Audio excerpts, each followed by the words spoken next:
Hearts of Kyber, high in fiber, thermal exhaust port to your colon. Strongest stars. What's that I spied my little eye?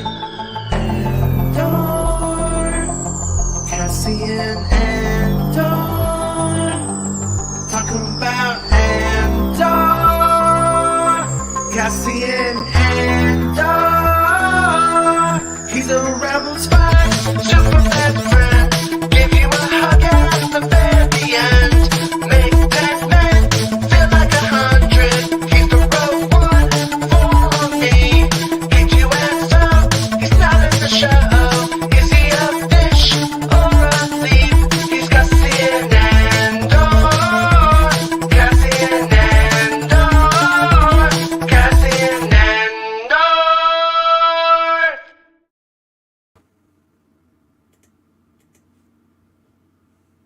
And that garbage is on Spotify. But Jason, Andor what? And I don't understand it. Andor what? Andor now. Oh, all right. That's what season 2 is called. Andor now. Andor Rising. Andor Rising. When he sees Bix. Andor now Redux. Andor PCs. Is it redo like said like with like the accent for Apocalypse Now, or is it Redux? I hear people say fucking both, and I'm just like, you sound pretentious and you sound dumb. I just hate it. I just hate the title. What did Hot Shots say it? What did Hot Shots? Purdue. Purdue. Purdue. Ender. Redo. Yeah, as it's true. It says Ender. Hey, just to follow up on yesterday's show, I brought up the whole Reese's Pieces thing. Yeah. That Santa did to the old wife. And in typical wife fashion, she was telling me, people say that a lot. You don't know what you're talking about. I'm like, no, I've never heard it's they say pieces in the fucking movie. Like, how did you get that mixed up? Like, did you pull her hair? Huh? Did you pull her hair when she said it? Did you just say no? I just told her she's right and I'm stupid and there's no point in arguing. But in my head, I was like fucking raging. Guys, I gotta tell you something. Yeah. Santa said that to me, and I pulled his beard, and when I pulled it, it came off, and it was like on a string. It was like on a strap. It's not I feel like real. that was an 80s toy. The beard isn't toy. real. It's one of those things. I was talk about finding out the truth about Santa. Did they ever make one of those troll dolls but with the beard? Like you could groom like a Santa troll doll but with the beard? Feels like they should have. I don't know. I doubt it. Feels like that was a missed opportunity.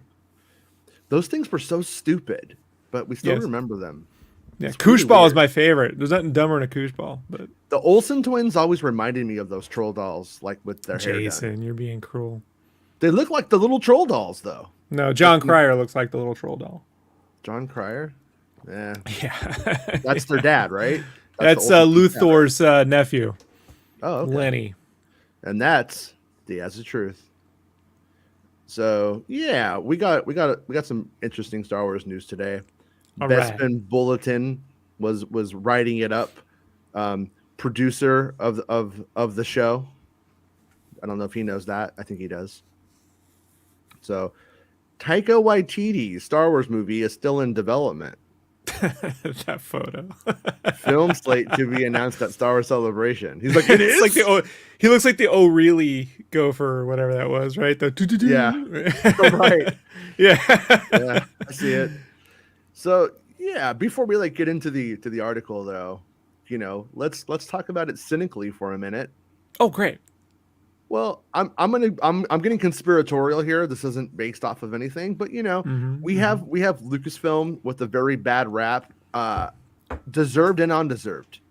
Like I think Kathleen Kennedy pulled the trigger and made hard calls that were the right calls, usually, for firing people, not moving stuff forward, and people just like people are down to settle for mediocrity. And at the end of the day, they are. And Kathleen Kennedy has shown us that, you want to come on, Spreezy? You can come on. Kathleen Kennedy has shown time and time again that she will fucking halt the brakes. She will stop something in production. She will delay something if she has to get it as right as can be. And we honestly, I feel like it's so fucked that we treat that attitude like shit. Like one of the articles we're going to read today says when Disney, Nintendo says does it, Disney they're geniuses, though, right? Like, no, they're not. It says Disney Plus can do 10 mediocre projects, or they could do 5 good projects. It's something that comes up in the articles later on. And I'm of the mindset I would rather there be less Star Wars shows that are really good than a bunch of Star Wars shows and like it's just random quality. Jason, we need 10 mediocre seasons of the Bad Batch before we can get to the real story. It's very necessary. You know what, though, dude? I think you're right. Making sense. Making sense. I'm making Star Wars, and you're making sense. That's right. We'll get there eventually. All right. I'm trying to get you that link, Dr. Spreezy. Spreezy's might have a funny story today. I don't know if he wants to go into it or not, but I'll leave it up to him. But he's asking some questions for us. Oh, to Jeff Snyder. Oh, is Jeff mad? No, but just Spreezy got a little crazy. It sounds like Spreezy got crazy. But anyways, what I'm trying to say is Kathleen Kennedy's made some hard calls, but it's also come with a bad rap from the daily Star Wars coverage fan community, fake fan community. I'm not a fan, I'm a critic. Those guys, all of that shit, And so if you have Ryan stuff and it's never, let's just pretend Ryan shit's actually canceled and never going to happen. And then they're not saying that they canceled Rogue Squadron, that it's never going to happen. And then they're not saying that Taika Waititi's movie is never going to happen. Is that the new corporate move of let's never admit something's canceled? And let's just keep moving on and putting other stuff out. You know what I mean? Like, eventually this all catches up with you, though. This isn't a strategy you can do forever. Like, I don't know. DC's been doing it pretty well. Well, that's because they got Zazzy. They're building a whole new universe on the idea of not admitting what is and isn't canceled. Yeah. But I mean, but there does come a point with this where you just don't believe them anymore, where it backfires. It's like the UFO government's fucking connection. The government tells us it's a UFO. We don't believe them because it's a psyop. If the government tells us there are no UFOs, they're lying. You know what I mean? But that's kind of the climate Lucasfilm is sort of creating by not being more transparent with actually just what's fucking going on. Like, there's nothing wrong with saying, you know what? Taika's script isn't ready and he's got a lot on his plate. Instead, they're like, oh, it's next. Jeff Snyder seemed to think it wasn't fucking happening. But for the record, on my side of things, I never heard that it was canceled. Never heard it was off. But I did hear that Patty Jenkins was fucking not happening. You know what I like about Snyder, man? He answers the question whether he thinks you think he's right or not. A lot of times you can ask a pundit, one of these pundits, questions, and they'll, what do you think about this? And they go, well, it could be pretty good for them, or it could not be good for them. We'll see how it works out. Like, you didn't answer shit. I hear this all the time. I hear all the time when they're like, hey, so, like, it happens, I'm not going to say which show, but it'll happen, like, what do you think about whether the Ezra Miller will be in the, well, I think it's pretty good or not pretty good, but, it's going to see how it's going to work out. You didn't fucking answer nothing. Snyder would go, I don't care. Or, I don't think it'll matter one bit because people just want to go see fucking Flash and Batman. They don't give a shit about this shit like you. Like, he'll just say that. Whether you agree with him or not is irrelevant. I appreciate that level of candor. I don't My favorite thing about his show is when he wants to talk about like After Sun, and then people are like talking to him about superhero games, or he's like, I got all these scoops, guys, and it's like it turns out the producer of After Sun's on a new project. It's a real movie bit, yeah. Like, oh shit, big scoops. No one cares. Is Homeboy Superman again? Oh, what? Because I kind of have a foot in both of those worlds. I sort of enjoy both, so when I do watch it, I'm fine with that. Like, I'm like, oh, it's interesting, but his scoops are still primarily Hollywood Reporter level. But everyone just wants the Wizard Magazine scoops, the audience is Wizard Magazine, or the Wizard Magazine crowd is interested in him because he might say something about that, but they don't get him, I don't think. Right. So, but but anyways, Taika Waititi's thing. They're saying it's like it's still on, but the thing that I think that I don't know if it's in this article or not, but the thing to remember is Taika's movie and Patty Jenkins' movies at times. Patty's was always rumored to be in the episode 9 territory. There were moments when Taika's movie was rumored to be in the episode 9 territory, but that Ben-Hur cover made people think it was ancient. So there's a chance that all of these movies actually are in the same sort of universe. When I say universe, that sounds dumb because it's all the Star Wars universe. Timeline, the same era, like how Mandalorian, Ahsoka, Skeleton Crew all fuck. This stuff will all fuck is my point, for lack of a better term. So anyways, and a little bit. Taika fucks, dude. Sometimes 2 at a time. I'm proud of that guy. I think he's the most rock star fucking. This guy's the motley crew of fucking Star Wars directors. All right. Also, okay, almost 3. Okay. Oh, and you could buy Bestman a coffee, even though it says Kofi Annan, the UN globalist agenda. I don't know what that means. Anyways, but you could give him a coffee. Almost 3 years ago, it was announced by Lucasfilm that the director behind commercial hits Thor, Ragnarok, and Thor, Love and Thunder, and Thor, as well as critical darlings Jojo Rabbit, and The Hunt for Wikipedia. No, The Hunt for Wilder People. Is it Wilder People or Wilder People? Whatever. I didn't see it. Taika Waititi was set to direct a Star Wars film, which he would also co-write along Christy Wilson Cairns, the writer behind 1917, Last Night in Soho, and The Good Nurse. So basically Taika could be like, oh, you write it, and then I'll just say I wrote it too. Hey, what's going on, Mustard? I mean, it's been 6 months since you've invited me on. I feel like a new man. Nope. You're invited every day. You're the one who's been out there slaying it on the tennis courts, chasing tennis skirt instead of coming over here on the Star Wars show. I miss you guys. It's been a while. How's it going, dude? Yeah, good. Remember when those Acolyte set pics dropped? Yes. With the yellow mustard robes. I remember messaging Bespin. I'm like, oh, do you think we'll see set pics like we did for Kenobi? And he's like, nah, no chance. They're filming indoors. And three days later, we got the set pics. So are you calling Bespin's accuracy out right now on the show? Are you calling him? Are you calling him a fake leaker, fake scooper? I just found it funny that 3 days later, all those set pics just dropped. That was pretty funny. I mean, what if they get some Clorox on those robes? They'd be white as fuck. Yeah, true. Hey, Jason, remember that time Spreezy was wearing the Union Jack thong while tennis playing? It's really which time? Well, the third time. Yeah, I remember that time. Yeah, it's changed Mario Tennis for me forever. I can only see it one way now. That was the time I learned how to shit in prison. Anyways, I don't know what that even means.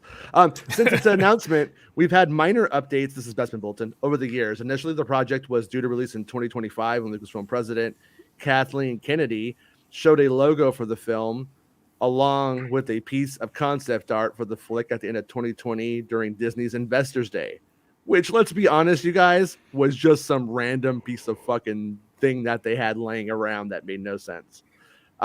Since then, Waititi and Wilson Cairns have only said they're working on the project, but in summer of last year, Kennedy revealed that movie was due to release in late 2023, replacing Patty Jenkins' Rogue Squadron, which has been indefinitely delayed. And we need to stop with this indefinitely delayed. That just means it's fucking canceled. All I can hear now, whenever we talk about this indefinitely stuff, was when Buscemi as Mr. Pink was like, I definitely do not know what I definitely know, but I definitely don't know what I definitely do not know, but I indefinitely know definitely do or do not know. You shut the fuck up. Yeah, no, that is some fucking Mr. Pink. Yeah. Yeah. It's definitely, it's indefinitely, definitely indefinitely delayed. Yes. So, however, the director of the project played down this claim by Kennedy and said a decision wouldn't be made until he handed in his script, which at that time he had not done. The script meeting was in December.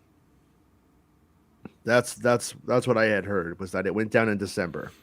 So in December was when the shoe fell that they apparently wouldn't be doing his movie next, or they would be doing his movie next.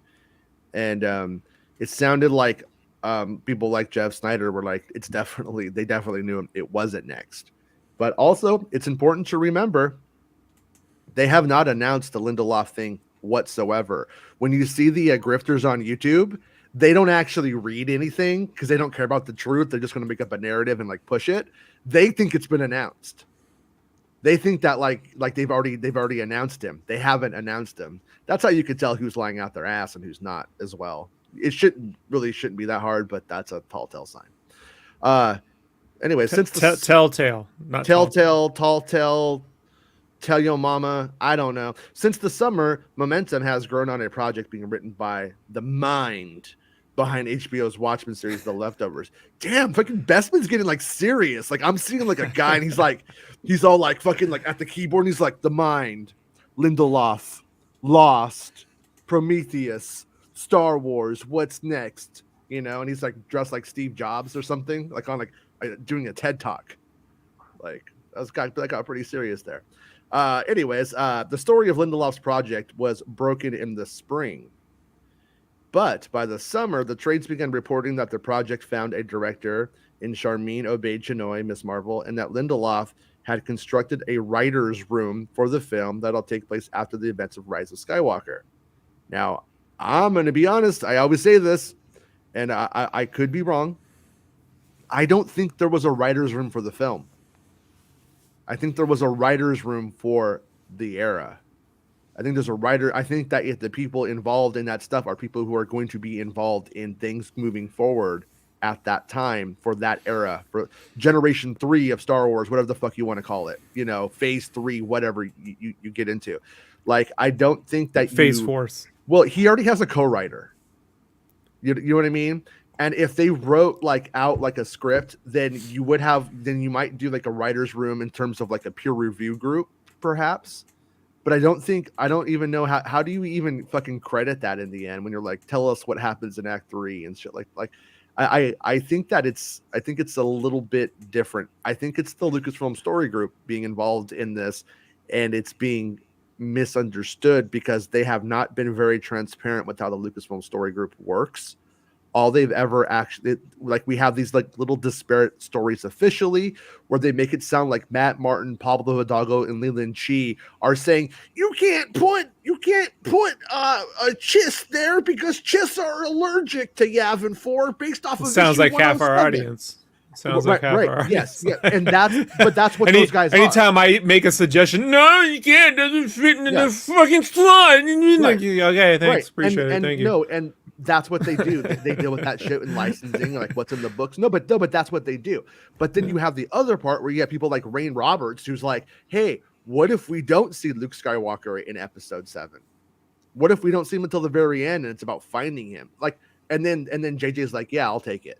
So there have been instances of things like that have happened, but other than that, they are not transparent about how they truly operate that. They've never given us inside the Lucasfilm Story Group, and then in the end, you end up with people just making it whatever they want it to be.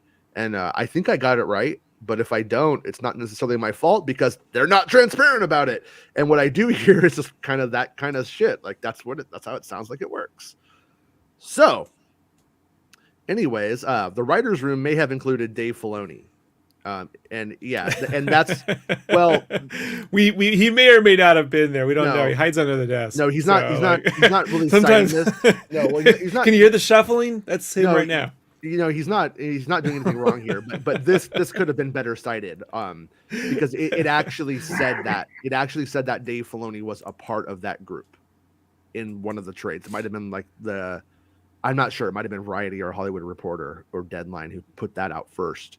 Or that tidbit, but the Dave Filoni part is once again what makes me think it's the Lucasfilm Story Group and not a writer's room in the classic sense. Not like when they went to go do Andor and Tony Gilroy got his brother and one dude and they all got together and started like mapping it out and figuring out cracking the Then they story. gave Dave a whirly, right? They Yeah. put him in the toilet, flushed it. Right. Swirly. But That's what it's called. Swirly. Anyways, I could be wrong though. I mean, but that's not how it sounds. And that's not how this sounds like it would work. So I'm curious just to see what the details are as we move forward. In recent weeks, it's been reported by Above the Lines editor-in-chief Jeff Snyder that Lindelof's flick will shoot by the summer, and that the film has found its two leads, a man and a woman of color, and that the actor may be Candyman star Yahya Abdul-Mateen too. Now, do we say Yahya Abdul-Mateen the second or two? I don't know. Do you know? Does anybody know? You tell me. The second. The second? Yeah. Yeah. I'm just gonna start calling him Yahya because this is fucking too much stuff. It's a long name. I'm not gonna. Yeah. I mean, my name is long, but Hey, I'm a fan of the LGBTQ community, but they keep adding letters, and I'm like, eventually, folks, you got to cut it off. They added IA, and I'm like, okay, but you got to, at some point, it can't read longer than the lotto numbers, you got to pick something. This is getting to be a little ridiculous, Yeah. No. And then go on and talk about how you're angry about pronoun use. Please continue. I don't even know what those are. I'm just kidding. I'm anti-nouns, not pronouns. I'm anti-nouns. Rob is an anti. Anyways, Taika Waititi's film is still in development at Lucasfilm. Said the Hollywood Reporter. Hold on. This is the best check I've ever got on the show. A whirly is when you tie a nerd to a ceiling fan, an extremely difficult but rewarding act of pulling. As a swirly is when you stick their head in a toilet and flush. Thank you, aggressively relaxing. I honestly, it's the smartest bit of info we've ever had on the show. Yeah. Yeah. I like to think that aggressively relaxing is an extremely aggressive bully, but he's so lazy. That He's been living in sacks so long, he's just part of the faculty now. So the Hollywood Reporter says Taika Waititi's film is still in active development at Lucasfilm. Perhaps we'll get an update on the Waititi project at Star Wars Celebration in April, an event where the next Star Wars film slate will be revealed according to the article from THR and previously stated by Jeff Snyder, the In-Snyder. So, yeah. I understand that we're gonna have a lot of news in a few hours' time. Because I just spent $100 on super chats. I'm doing it for the team. I'm doing it for the team. Hey, Look, man. First off, Merry you're Christmas, doing the thank Lord's you. work, Sprazy. We really appreciate it. And I'm glad that John and them are getting rewarded for our pestering. I do fear. You know what, Rob? Bespin doesn't appreciate it. He's like, every article, someone asked F. Schneider. Hey, man. Give me an idea.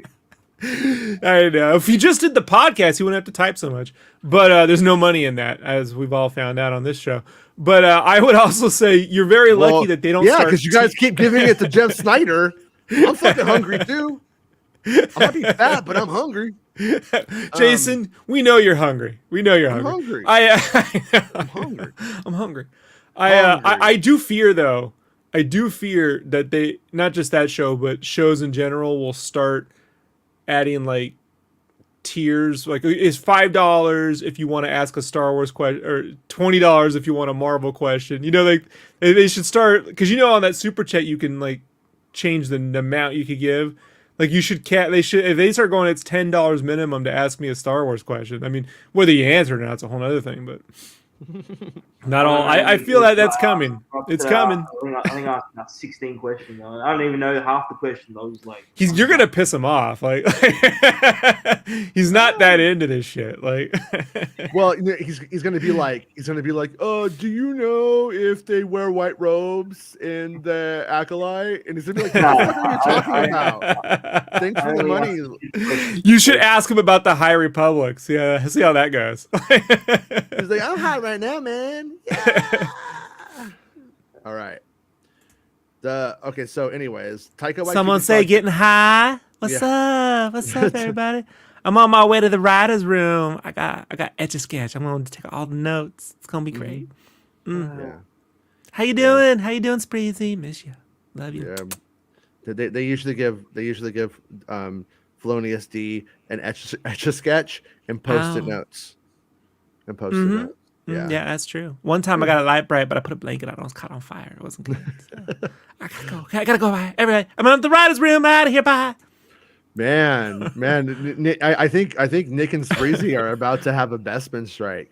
Nick says Bestman doesn't appreciate anything. You have no idea how true that statement is, Spreezy. It doesn't. I mean, Man, Bestman's having a hard day.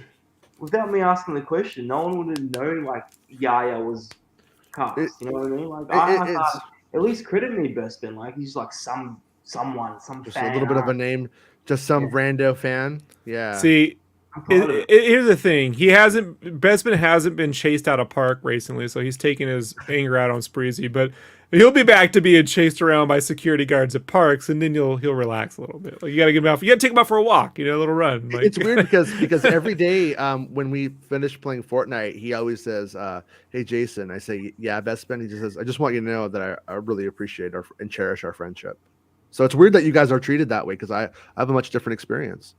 The article from THR discusses Disney's future franchise output, not just for Star Wars, but Marvel Studios and Pixar.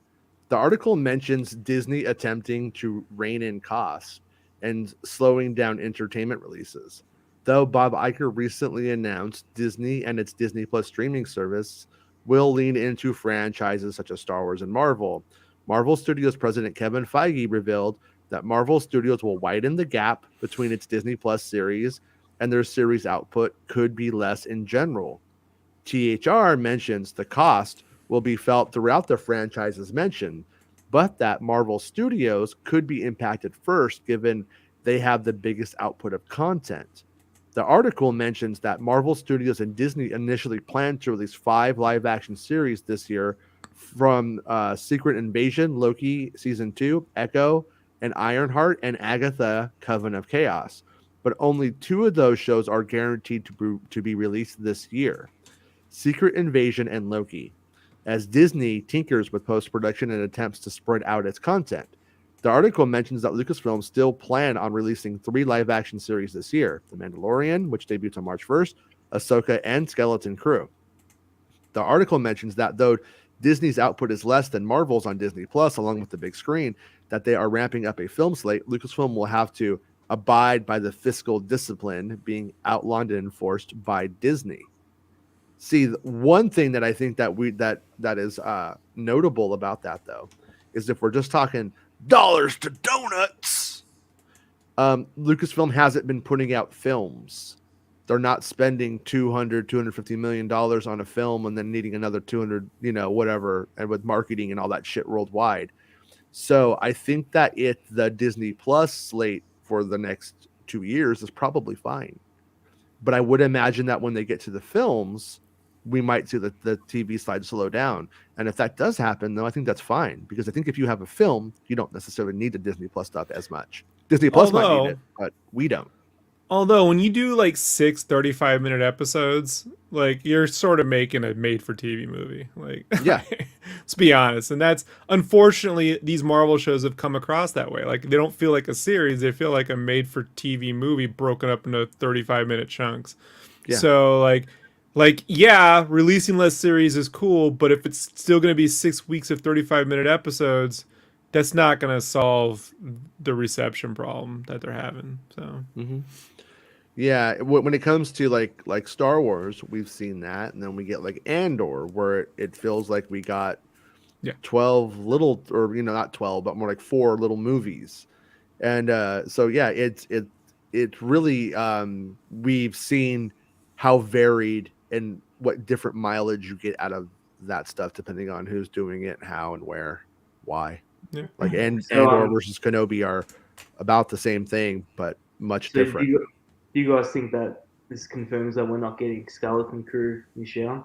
I never thought. Well, this is not. This is actually saying we are getting Skeleton Crew this year.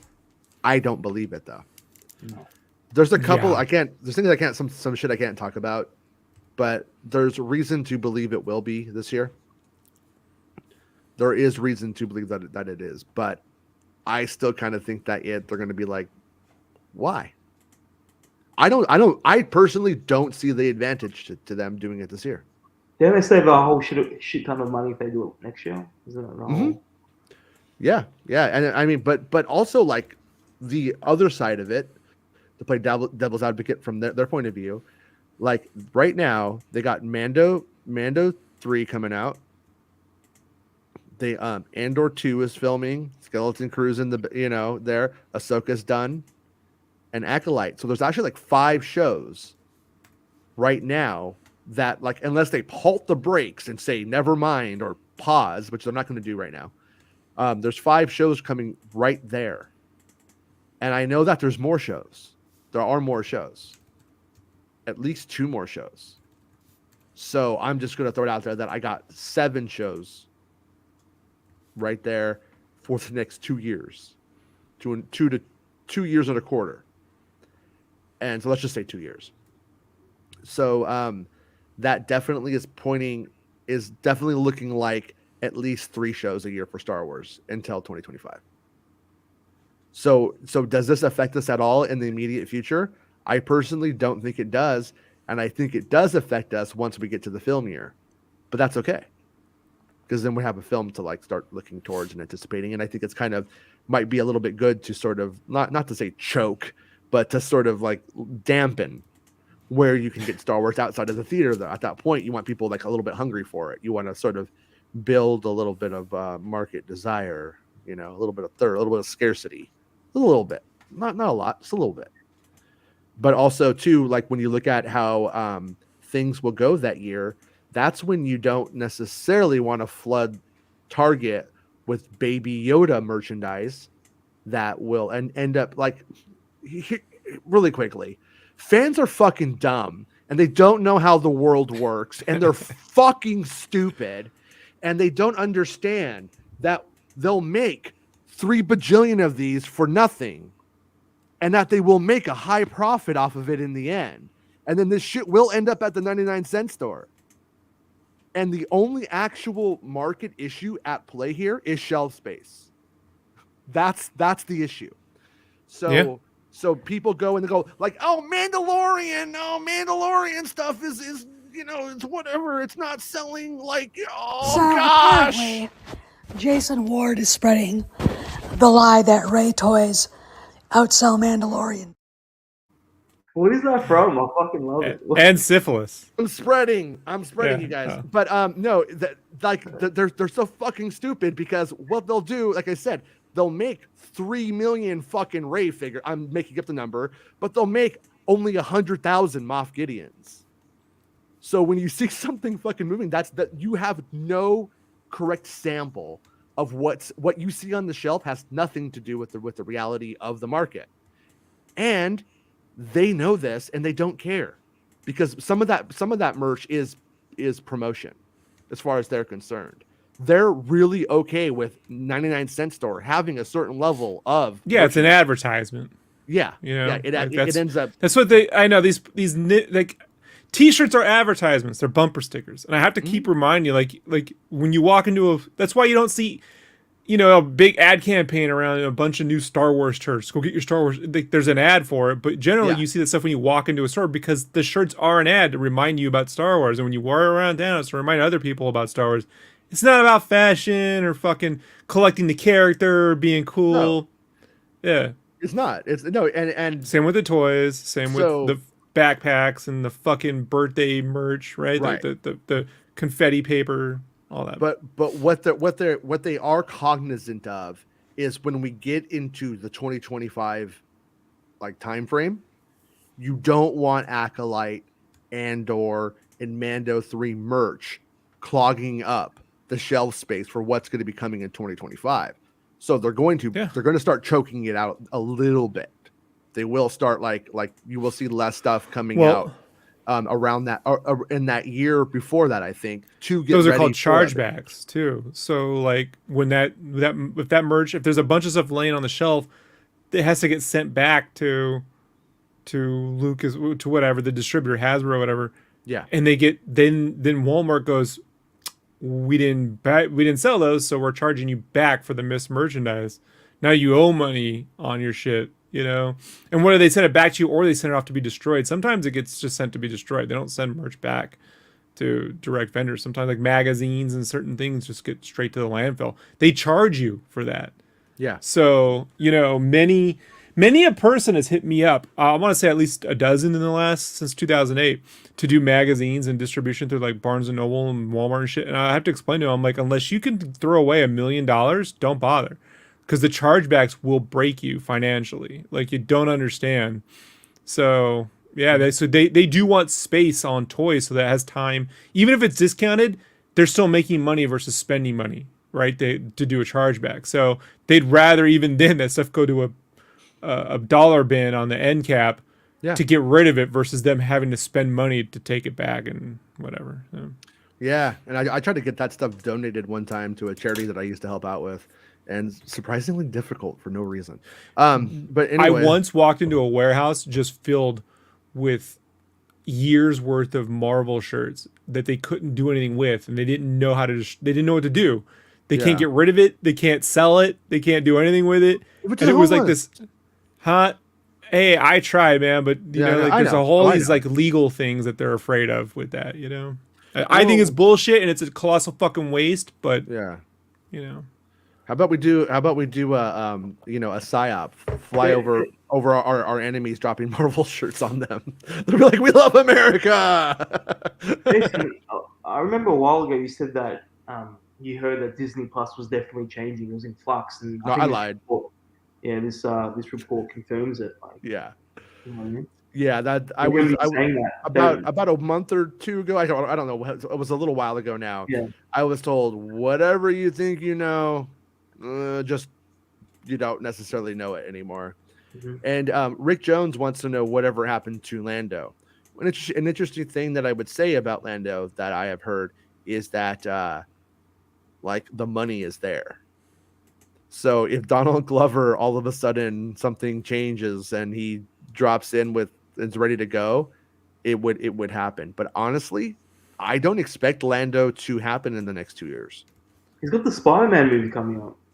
He's got a lot of stuff. He's got a lot of no, he's got the Hypno Hustler movie coming out. That's a Spider-Man movie. Come on, man. Look, all these Spider-Man fucking adjacent Sony films are just going straight to Amazon. Don't get your hopes excited for that shit. It's all bullshit. Yeah. Well, the actual issue is the music career. That's what's probably going to be taken close to a year out of Donald Glover's immediate future, and world tour, I think, and stuff like that. And but one thing I've always said is, like, I don't know Donald Glover. So some people go on tour and all they do is get fucked up and it's like a big haze, and other people go on tour and all they do is read books and write.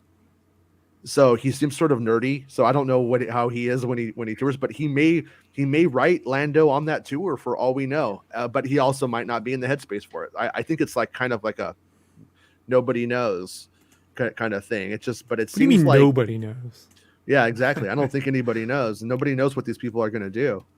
Like they're supposed to like get shit done, and then they, people miss their deadlines all the time. And same is true with Star Wars stuff, apparently. Not in my studio. Oh shit! What do you guys think that? Okay, all right, finish what you're saying. Sorry. No, go ahead. I was saying, what do you guys think will be announced at the slate, which is going to be announced at Celebration? I think it's going to be dumb. Dumb? Yeah. I think everybody's going to really build up Star Wars Celebration, and then everybody's going to do what they do every single Star Wars Celebration. Go, that was it. Nah. They're not gonna. I hope. Listen, I hope I'm wrong. I hope I'm cursing myself by saying this, but everyone's like, then Lindelof is gonna come out, and then the director's gonna come out, and then the two leads are gonna come out, and then so and so's gonna come out, and then Steven Spielberg's gonna come, and it's like, no, we're coming out. You know what's probably gonna happen? Even though they're Okay. in the UK at the time, Lindelof will be like, there'll be a video and be like, "Hi everybody, I'm making a Star Wars and I'm so happy. It's gonna be fucking rad." Everyone's gonna be like, "Yay!" No, they want the Marvel Feige thing where they put up a slate of 50 fucking things so they can all then go, they're doing too much. Why don't they do too little? And then when they do too little, they're not doing enough. They're doing too much. It's just, you can never satisfy this fan base. There's nothing. They could come out with a new CEO and a whole new plan and they'd still fucking bitch. And then I'll go see the movie. That's the best part about it. I've heard for years how no one fucking cares about certain shit. Why are they making 5 of this or doing 5? No one gives a shit. And then people they all go see the movie. So it's just whatever, man. I just hope that, like, they just say, here's the next movie we're making. You know? That's it. That's all I want. Here's the next movie we're making. It's coming out this time. Here's the fucking people. Give you a taste of what we're going for. You know, can't wait for you to see it. Blah, blah, blah. What's good about the Lindelof, like, sort of line that is being developed at the moment is that it, unlike other things, this is like, it sounds like he's almost like a showrunner, but for a series. And yeah, it means that the shit's going to happen. Unlike when you're like, hey, Taika, you're a super hot rock star right now who's banging multiple chicks at the same time and fucking having a successful film career. Hey, can you take like 5 years and just work on Star Wars now? And he's like, nah. Yeah, I'll sign the deal, but nah. And I'm in a deep relationship with a Muppet right now. I can't do it. Donald Glover, you're one of the hottest people in Hollywood right now, and one of the biggest fucking touring acts or whatever of the next year. Can you write stars? Oh sure. Can you do it right now? Nah. You know what I mean? And so, but the Lindelof thing sounds more like it's like the films are being developed in house instead of that writer director kind of situation that we keep getting locked into, which I do prefer. Like I prefer the writer director thing when it's the person's actually gonna fucking deliver it. But how many times has it fucking backfired now? You know, and well, with THR reporting it, I think there will be projects announced. Like they won't pull shit out of their ass. No. It's going to that slate thing is going to happen. I'm in no way saying that it's not going to. They're going to announce shit at Celebration. But it's going to be probably a bunch of reiterated shit. It's going to be stuff like, oh, really? They're doing Mando 4. Oh my God, they're doing. If you get excited that they're doing Mando 4, you're fucking gullible and not thinking, because of course they're doing fucking Mando 4. No fucking shit. They're doing Mando 4. They're doing Mando 4. And that's going to be announced. And so, like I said, if that makes you fucking cream your jeans, then you're going to love it. But most people are going to be like, yeah, I know. And another thing I wanted to hit on too is like Ahsoka. Everyone's like, I saw like stuff on Reddit and shit going, Ahsoka's listed as being season 1. You want to know something, you guys? Everything is listed as being season 1. And it doesn't mean anything. It means absolutely fucking nothing. The only time that it means anything is when they literally intend for it only to be one season. And I don't think you're going to see limited series said about anything anymore, because Kenobi was supposed to be a limited series and it did so well that they want to do more. So that doesn't have any meaning anymore. Now Ahsoka, Boba Fett, Acolyte, what else? Well, Andor's getting 2. They're all supposed to they're all are 1 season commitments, but they'll do more if they deliver, if the quality's there, like Dominoes, and the numbers are there.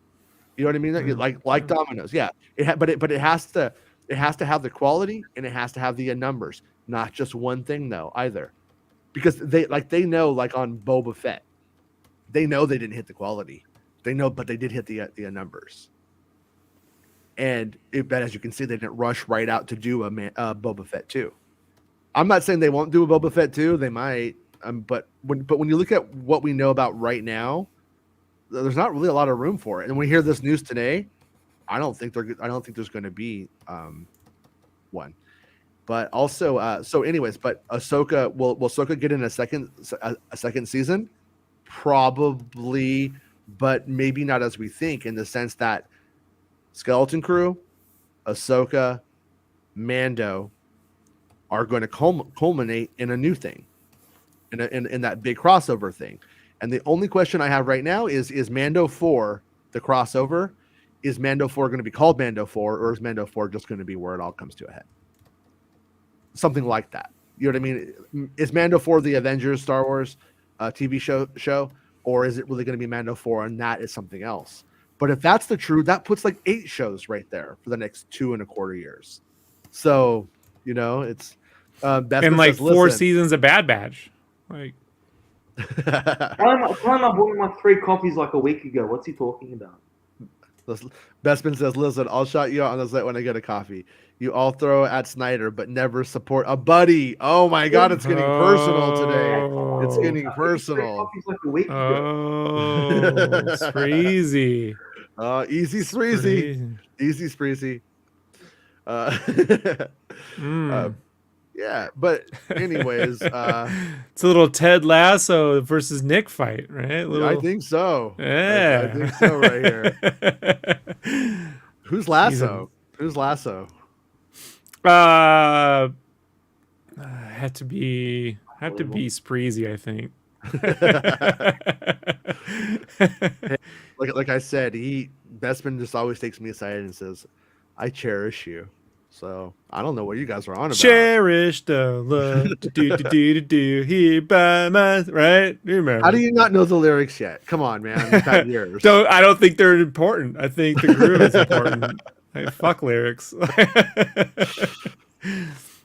So all right, then we'll go back and forth on that stuff. But unless anybody has anything else to say immediately about the last story, we'll go on to the Andor news. Andor. Wait, am I on the Andor story? Yeah. Okay. Second season of Star Wars Andor filming at the Barbican. Is that Barbican or Barbican? Barbican, right? In London. Barbazar. That's where you learned to get your haircut, right? That was Babazar. Babazon.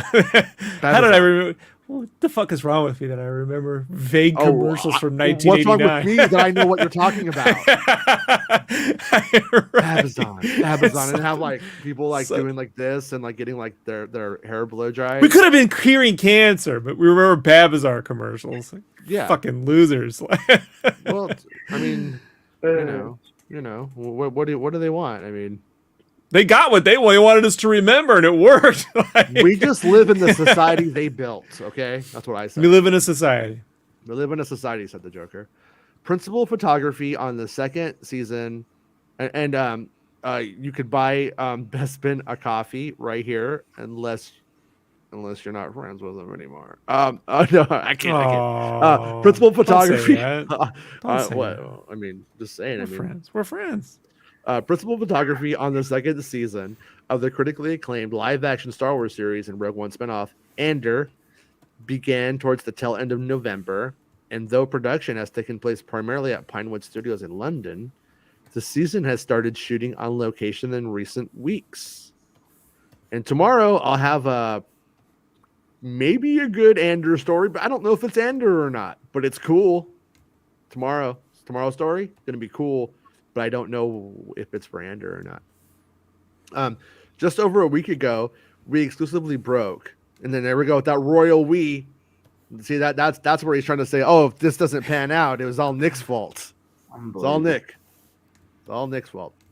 No, I kid.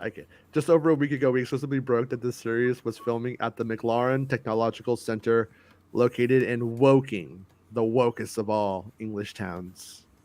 I actually thought that was a woke pun when he was doing it. I was like, that's a real place. No. Huh. Nope. The woke as fuck over there.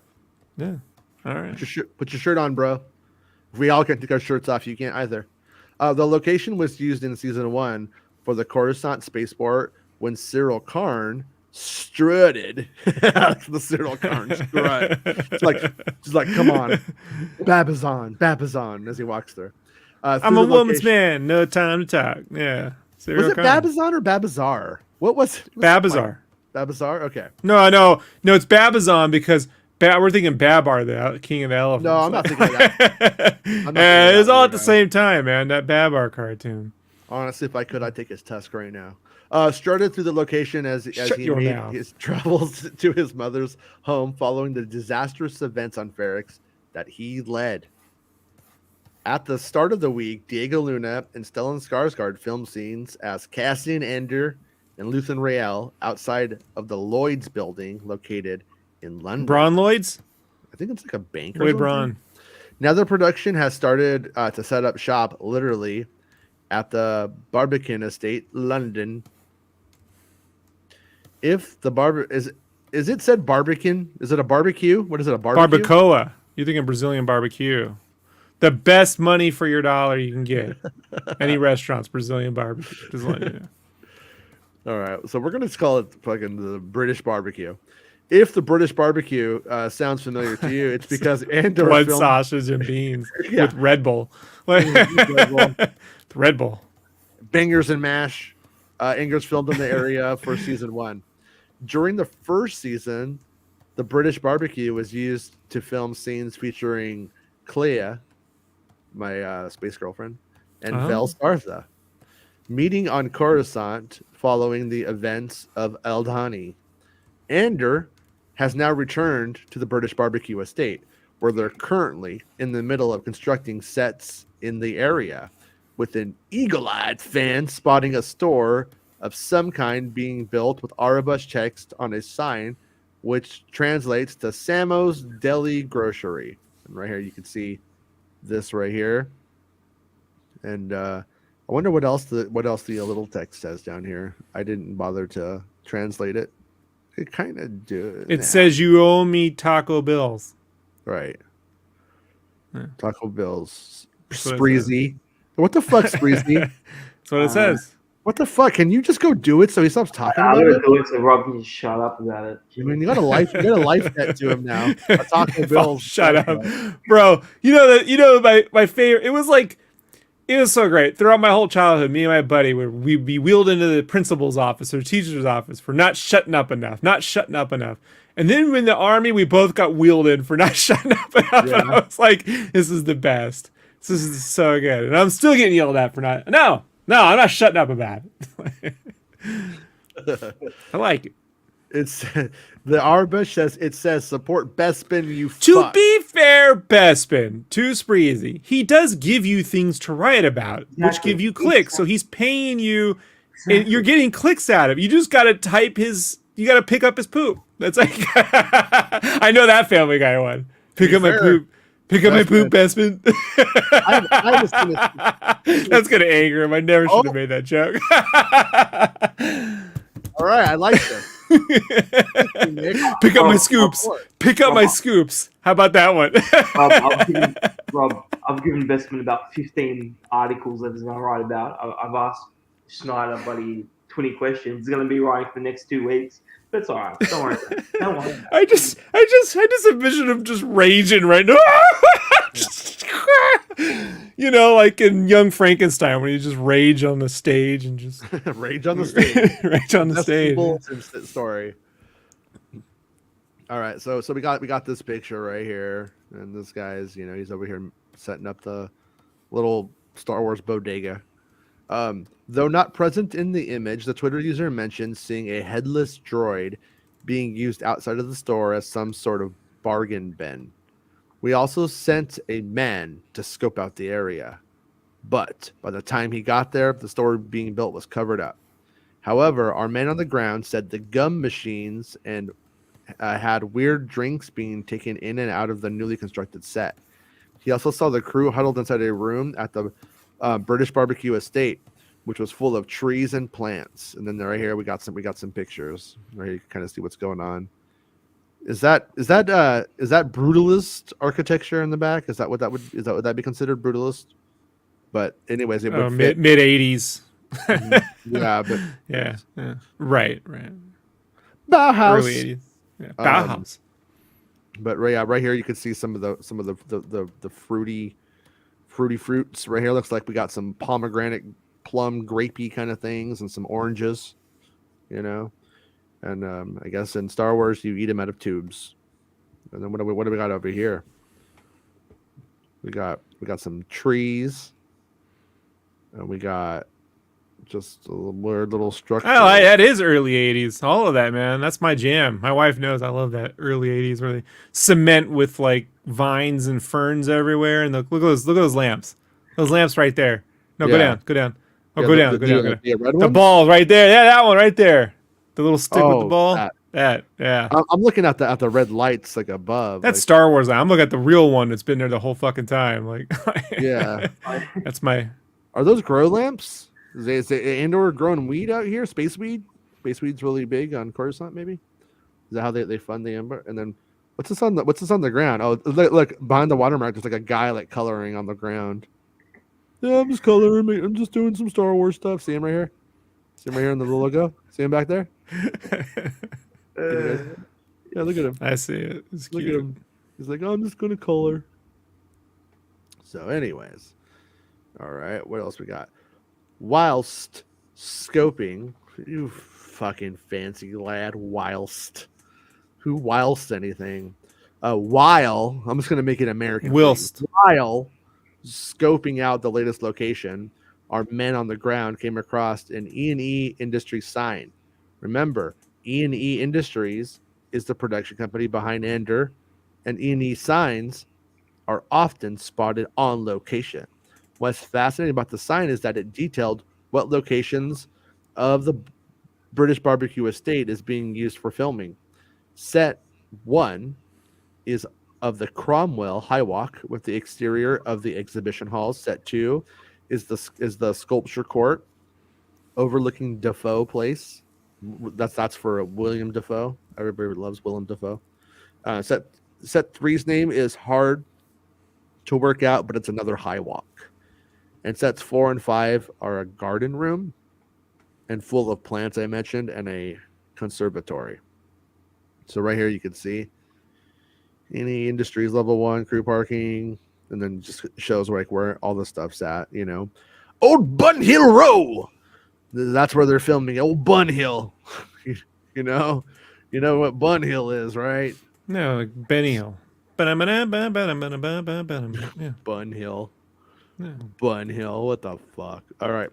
So, anyways, Defoe Place, VFX Element, overlooking Defoe Place, VFX Element. I wonder what that means. That just means it needs a blue screen for part of it or something, or if it's gonna have some kind of thing. Anyways, it seems as if Andor is reusing some locations used in season 1.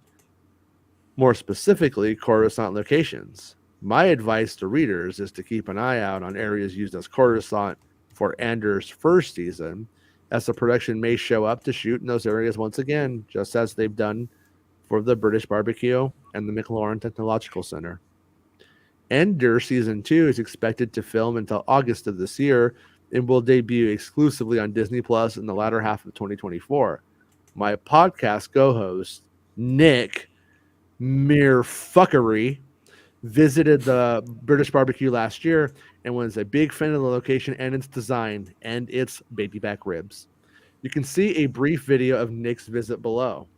What? Nick, you are not this pretty. I mean, you're pretty, Nick, but you're not this pretty. Oh, wait, is this? I tried to make it play in there, but it won't play in there. What a fucking con. I was going to give this guy some fucking money right here, but now I saw this con and I'm like, no, I'm good. Con artist. Make me go to Instagram. Make me go to Zuckerberg's house. You fucking Zuckerberg plant Bespin Bulletin. No. Anyways, prayers up to Bruce Willis. Why? What did Bruce Willis break his hip or something? He's been sick for a while. That's why he had to. Oh, really? Yeah, he's got a. I don't know what's up. What happened? I think dementia. Did he have a stroke? Or, That sucks. Best Multi says, "Be like Rob and give me nothing. It keeps me humble." Pick up my scoops. Yeah. Yeah, Oh, he was yes. officially diagnosed with frontemporal dementia. Yeah. That's horrible. Yeah, that's the worst, pretty much. What else do we got? What else do we got? Anything else going on? We had some Star Wars stuff from the video game thing, but I kind of want to save that until we get Azature on one of these days, because that stuff doesn't feel like it's like time sensitive, not in the same way, anyways. But yeah, we got anything else here? Oh, look at this. One time I gave Bestman a coffee. You can see it right there. Look at that. Look. You somebody can do that someday too. I've done it. I know what it's like. I've given him high blood pressure. Is it not enough? Appreciate it. It's a gift that keeps on giving. Bestman says, "I love Azzy, Jason, and Rob for some reason," and then he says, "That Nick, you lazy piece of shit." Yeah, Nick. I mean, thanks for the super chat, Nick. I think you're cool. Bestman has too much rage to be Ted Lasso. That's all I'm saying. Yeah. Well, no, Bestman is Costanza. I'm gonna tell Fair his enough. story. I'm gonna tell his story. He's already mad, so we can't make him madder today. He told me he was out. He had like a Letterman jacket on, and maybe Converse. I'm not sure if they come out the Converse, but he had some and he was like pumping gas, and this other guy's pumping gas and looks at him and sees him with the Letterman jacket and just says, "Costanza." He gets in his car and drives away.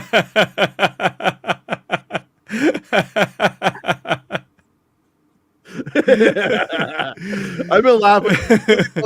It's been cracking. My favorite Costanza moment is when he was telling them that he looks busy at work. He just acts busy, and like, how? He just always look annoyed.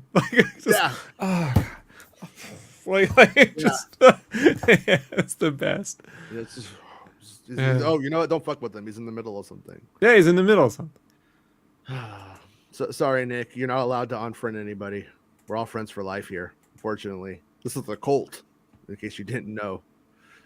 Oh no. Nick says, "You've never been my friend. Pevy is my friend." That's his other co-host on the Bob podcast. Congratulations, Jason. You got promoted. Yeah. Well, anyways, guys, I think we did it. I think we did the day's news. And I won't say that, Jason. I think in a few hours you're gonna get some more news. I think so. I hope so. And can we save it for tomorrow's show, Jason? Let's not do another show. Let's just save it for. Depends on how exciting it is. Depends on how exciting. No, it can wait. It can wait. Depends. None of it's exciting. Sometimes I get really excited for nothing. Like you put up like a 5-minute video on like a bumper sticker the other day. I was like, you guys could have waited till tomorrow. I was excited. Come on. I get excited. Make it short. What Mama says, the George moment where he tries to justify eating an eclair out of the trash can. Oh, those are all great scenes, but I like the one. The reason why I like that annoying one is that's true. Like that people do that all the fucking time. Like that's that's rude. People aren't eating eclairs out of the trash all the time. That's just a fun scenario. Oh, is it Saucy Arya? Arya, who was right about that not being Boba Fett when everybody else, myself included, said it was. Like I said, I'm giving Arya her victory, her second victory lap. After this, Arya, never again though. But is the new TV spot like did you send it to me by some chance? You did. Thank you. She says new shots. All right, we'll look at it. We'll get the show taken down and demonetized here on we can demonetize it tomorrow. We don't have to do that today. Well, I mean, if you got something to do, you could go. Maybe they're not looking at it. No, I got nothing to do. I'm stuck here. I'm just sitting here. But I'm just saying, I just don't think it's important enough. Like, well, no, new Mando shots is important to me. You know, but yeah, and we're doing the show. If it drops during the show, you know, if my balls drop during the show, we will cover it. My balls drop during the show. Okay, I'm trying to open it. Thank you, Arya, for sending that to us. Investment. What's Bestman saying? I'm over here on Twitter. His comment. Oh, what did he say? A fan of the hot mic asked Jeff Snyder. It's already pre-written. I was a fan of the hot mic. Yeah. Hey, what if Bespin spends less money than you but gets those questions in before you, and then you wasted your money? I shouldn't have said that. But I gave him 3 copies last week, so he doesn't even. You can see that. That's true. That's true. Chris, when you give Bestman a coffee, like is it coming like as Arnold McDougal or something like that? And he doesn't know it was you. It's Chris Breezy, man. I just said thanks great work. Keep up the great work, mate. You know, we're behind you, supporting you. And today he's like, I've never supported him. So, mate, I can't win. I can't. Is he the one guy at your matches who boos? Yeah. Like, He's that one dude. boo! You're like, you fucking one guy. Wouldn't it be worse? Would it be worse, Spreezy? I've never sat in front of a crowd, but like, would it be worse to have a bunch of people booing you or just one guy? Like, One guy tries to just come back. Just that one guy. I just want to punch him in the face. That should be a skit. Just one motherfucker kids getting on his nerves. Everyone's cheering you. Everyone loves you. They're all wearing your shit, but one guy's like, boo! And you're like, fuck, you just can't do it. You know exactly where he is. Yeah. Every now and then, Chris Breezy will change his name to like King Midas Dick Tugger 9000, and then he's just like, "Here's an article," and I'm like, "Oh, thank you very much for sharing that with me." And he's like, "Hey, man, it's me. You don't have to say thank you like that." And I'm just like, "I don't know it's you. I have no idea who this new name is." But I know it's once that happens, I know who it is. Like almost every time. But okay. So here is the new TV spot for The Mandalorian season 3. You ready for an adventure?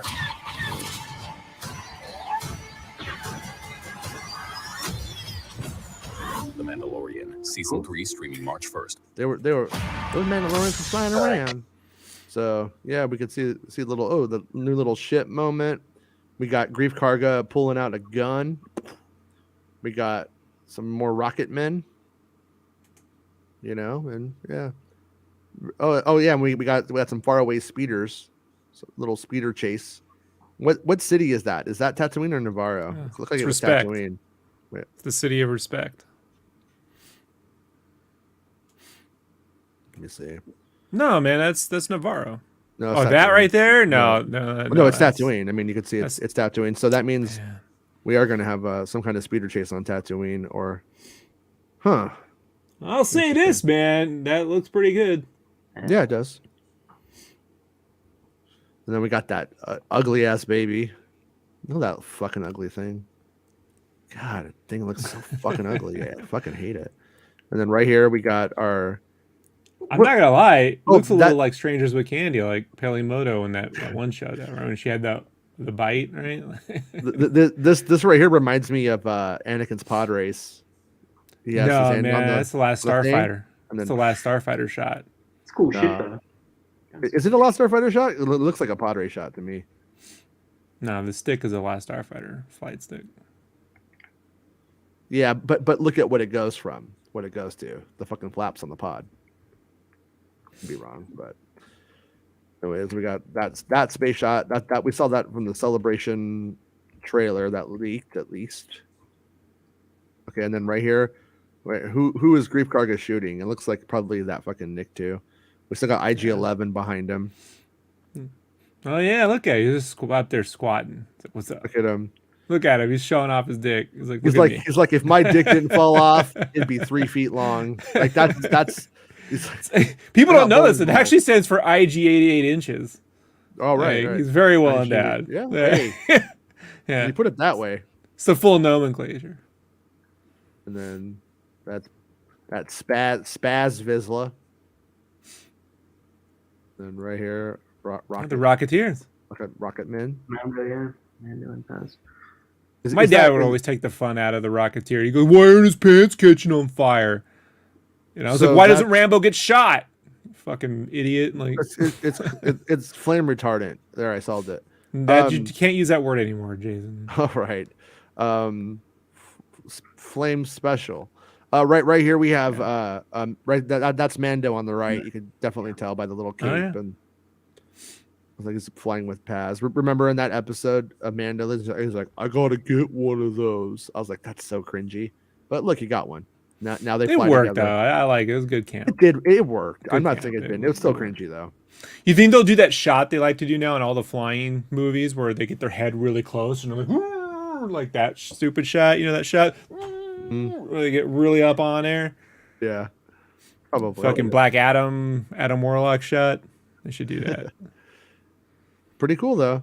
Pretty cool for It was kind of easy to like dismiss this one at first, but as look at it, there's actually like is quite a bit of new visuals to it. I think Oh, all so the you think they're in a race? Do you think they're in a race in Tatooine? Those two little pods?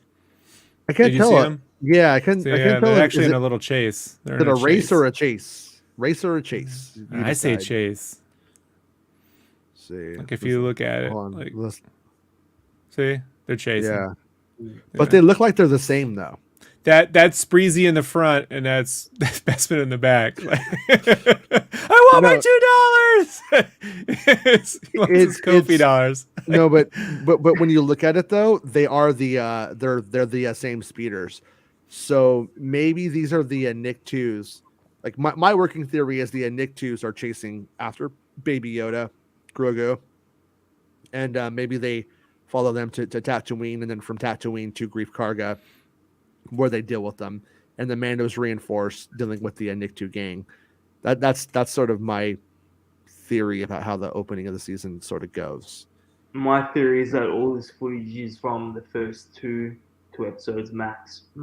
Most likely. That's classically how it's gone, right? Yeah. And they did have that stuff out there for quite a while. For that Navarro set, they I would think they either used it a lot or they filmed so much action that it was up for a long time because it needed so much filming to get that fast action. So who knows? But we did it, you guys. We're done. We're done by 12:14 today. Chris Spreezy is going like Prometheus to maybe bring info from And you know what sucks? God, Jeff Snyder. You know what sucks the most? All those questions that I asked were Bestman's questions. Yeah. Well, we worked on him. We worked on him together. Don't let him get in your head. Don't let him get in your head. But you know what? You know what I always do though? I always cite you. You do. Yeah, and you know I what? always say Santa that. does too. Santa does too. Oh yeah. We always. He cite knows you. if you've been good or bad, Spreezy. He should cite you. Yeah. Come on, Santa. like Bestman's always like, like I'm not better than most people. I'm like, what does that mean? He's like, well, like I'm better than Chris Spreezy. And I'm just like, well, I'm like, you know what? I don't feel like I'm better than anybody is what I say. And so yeah, sure you do. Sure, yeah, I'll name someone. You make I'm definitely better than that person. Lies of Jason Ward. Yeah, this is better, and I'm better than. Yeah. I love Bestman though. I love Bestman. I'm just yeah, brothers are gonna fight. Nick says, I know how it feels. I'm with you, brother. And Dale says, racing is important. And Mumbo Jumbo says, enough with the Star Wars racing, please. Don't watch a cartoon and ruin racing for you. That cartoon ruins everything. Just watch the live action stuff. Yeah. Hey, I told you my great grandfather's his name was Ray Sword, which sounds fucking both cool and horrible at the same time. So crazy. Yeah. Yeah, his brother was civil. Like, yeah, I didn't go either. Besson Bolton says, I hate Chris, but not as much as I hate Nick. I like that there's a ranked tier. You know what I mean? Like he's got like a leaderboard. Yeah, a leaderboard of hate on his wall. He takes the shuffleboard and moves people up and down the hate board.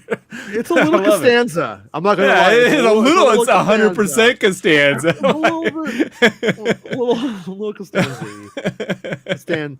Can't stand ya. How does he feel about paella? I just want to know. Like, now we're moving into straight violence with Nick saying, "I'm going to smash your face in a celebration." In front of Soccer hooligan Nick, Chelsea fan, I believe. I think he got mad when someone said that last time. Was it you who said it? I think you called him a Chelsea fan the other day, and he got mad about it. Chelsea Handler? No, Chelsea girls. Bestman Bulletin says there's a list. My favorite person is Jason, followed by Rob, Chris, and Nick at the bottom. And let's be honest though, that list doesn't go from like love to hate. It's kind of like on a tolerate to hate. Yeah, Where's the- favorite doesn't mean he likes this. It just Yeah. means a little bit more than you. Like, it's still way down the list of fucking like. Yeah. I do like That's fair. I do like Chelsea Girls by Nico from the Velvet Underground. Best Bolton says not going to Celebration, mate. Going out to celebrate Fast X without you. Damn. Oh yeah, he gave me some trailer numbers really quickly that I'll read before we go, just because it kind of contextualizes things. And wait, where did he send that? Oh shit, there's been so many messages today. Too many messages to keep up with, because we had a lot of stuff going on behind the scenes. So Super Bowl trailer views. Guardians 3 was number 1 with 134 million views. It's a proper trailer. Remember that too. I didn't see it. Still haven't seen it yet. The Flash had 97 million views. Fast X had 94 million views. Ant-Man 3 had 87 million views. Transformers had 43 million views. Indiana Jones at number 6, which was a TV spot, had 34 million views. Scream 6 had 24 million. 65 had 19 million. Cocaine Bear had 15 million. Creed had 12 million. Dungeons and Dragons had 11 million. And Air had 10 million. So what that tells me, though, it's not bad for Indiana Jones, but Indiana Jones, when we get closer to the movie, needs to actually spend money on promotion to really like get it out there and show that it's a movie that you should see. I find it odd that they made a clip with an airplane bit, given that they just had an Uncharted movie released in the past year that had a big airplane clip. Like, I'm not saying it shouldn't be in the movie, but to make that your central bit, it's like they've already seen this. The kids, right? Like you and me, we're going fine, but the kids, they've already seen this. Like, yeah, that's the. I mean, maybe that's why they did it. Maybe they want those not a good people move. to understand. Fire the marketing team. Whoa, buddy! What? Fucking fire your fucking sources. Don't fire mine, homie. What I love. I The can fire team. Bespin. No. He's just been giving me all your scoops, and then I've been putting them on Reddit. So I think I don't know.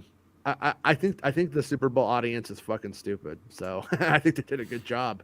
Yeah, they watched football, so there's that. Yeah, I'm not a big fan. Look, man, I mean, trailer views don't equal dollars to donuts. I mean, did Avatar 2 have the highest watched trailer? No. So it doesn't. No, but that's because the Chinese people don't have access to the internet. That said, it's not true. They all got TikTok. I'm joking. Right. Yeah, but they're not allowed to use it during study hours. That sounds responsible. True. Yeah. No, but there is sort of, you can gauge where something is at by how well the interaction is doing. I mean, like between an Andor episode and a Kenobi episode, I can tell you it's night and day, and that the numbers sort of reflected exactly what the experience was on my end. I'm sure Bespin could probably back that up too. And so, anyways, though, it's not bad though. It's not bad for Indiana Jones, but remember, Indiana Jones has to make about $800 million, or it's not really a profitable film. And so, yeah, that's a lot of money. It's a lot of money.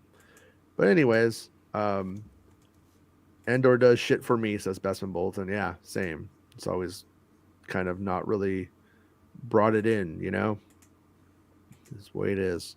But we'll be back tomorrow, probably at the normal time tomorrow. That is the plan. And actually, tomorrow will be the normal time. I'm pretty sure. Well, I don't know. It depends on how the article goes. Depends on how the article for tomorrow goes. But that's the plan. Plan is to be at 1 p.m. Pacific Standard Time tomorrow. Well, 3.5 hours until the pump mic starts. So expect hopefully some news there. We need a countdown clock for Hot Mic. Like, Kami Hilfiger says, "Huh? We can't even watch YouTube. Don't believe everything on the internet." Kami Hilfiger. So stupid. I like it. I like it. Bespin says, "Goodbye, guys. I love you all. Not Chris, though." Oh no, we like Chris. Man, I'll make sure to cite you, Chris. I'll make sure to cite you. I'll go on Santa's show tomorrow. I'll cite you there. I'll be like, Even though you're a welcher, I like you. You know what I mean? what Welcher? He's You're a paid. He gave Welcher. $100. That wasn't part of the bet. Oh, right. Yeah, He's still on got that. it. I was like, You got to eat 6 months that ago. Taco Bell. You still on that? I would have ate the fucking Jack in a Box against my right here on the stupid show. So I don't welch bets. Can I just eat? Can I just eat Taco Bell for him? No, you're on a diet. Jason, I need to intervene on you. Maybe a quesadilla. A case of them. A case. A case of dia. Oh, okay. Okay. Well, I don't know what that even would be. A keg of beer, a quesadilla. Like it's stupid. We gotta get out of here. We're getting stupid. We gotta go. Okay, but hold on though. Bo and Debbie got something to say. I don't know if it's Bo. I don't know if it's Debbie, but they're writing all caps. And they say, it's all speculation until it's listed as in production and development means nothing. I agree. Debbie and Bo and Mulder. Nothing means nothing. The truth is out there. No, in Batgirl was in production. So what? Well, with like Star Wars, once it hits production, it's probably on. But there are things that we still we know started, and then we just never heard a word of it again, and we don't know what that means. It might still be coming. We don't know. It's really, really weird, And basically, remember Droid Story? Yeah, that's one that was coming to mind. What happened to Droid Story? Bespin had a story that was looked really good on that one having started. We saw Anthony Daniels I'm mocapping, crumpets, this and that, blah blah blah, Chelsea, blah blah blah, and you're like, okay. I just like Anthony Daniels saying he's mocapping, it sounds all. Yeah. He's like, yo, I'm mocapping, motherfucker. Whoa, hold on there, Daniels. Holy shit. But and good night to everyone. Goodbye. Thank you for hanging out with us today, Spreezy. Thanks, Spreezy. Anytime. Hey man, I just want you to know, unlike these fucking guys, unlike As Is True, I appreciate you, dude. You know what I mean? I've always said that about you. I've always said, and you've always, credited me. Even though you've probably ran over several dudes in a train, I still respect you. You know what I mean? Not for nothing. When a train derailed in Ohio, I was wondering, is this what Spreezy's up to? Like, is this what he's been up to? But no, he was just putting some tennis balls on the tracks to see what would happen. So now we know. Now we know. Now we know. Bye, everyone. Bye, Chris. Bye, Rob. It's the end of the show. Come on, let's go. Hey! It's the end of the show. Come on, let's go. Hey! It's the end of the show. Come on, let's go.